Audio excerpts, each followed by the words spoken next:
I can't go beyond what I've already stated publicly in my News Nation interview because it touches other sensitivities. Okay, I'll yield the balance of my time back. Thank you, Mr. Chairman. Ms. Fox. Thank you, Mr. Chairman, and I thank our witnesses for being here today.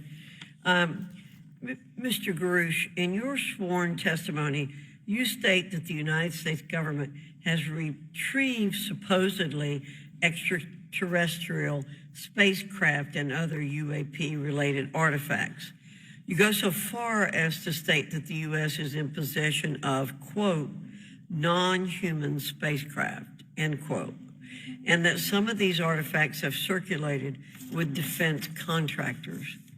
Several other former military and intelligence officials have come forward with similar allegations, albeit in non-public settings.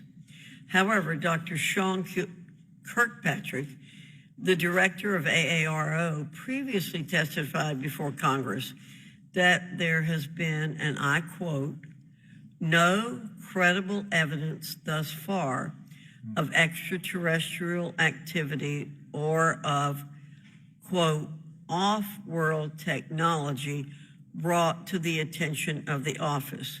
To your knowledge, is that statement correct?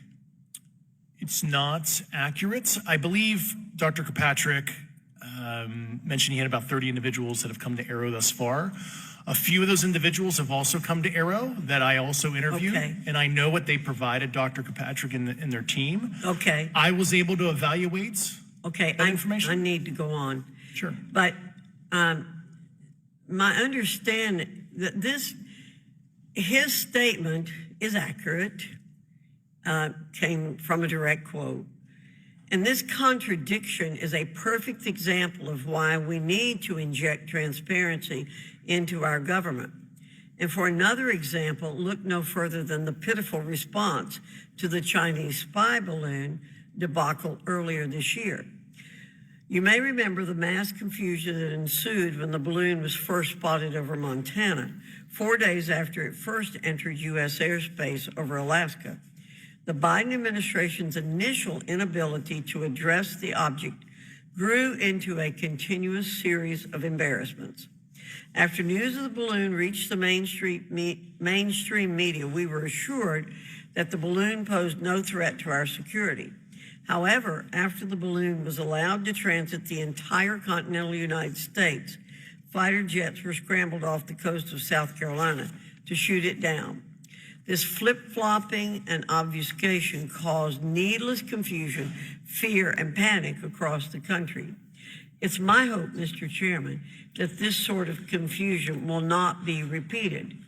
We should investigate the extent to which elements of our government possess or do not possess information that is of critical value to the American people. We owe it to the citizens of this nation to make sure that our government is transparent and accountable. We must make sure that our government provides answers, and Congress must do its duty to solicit those answers. With that, Mr. Chairman, I yield back. Yeah, Mr. Frost. Thank you, Mr. Chairman. In 2022,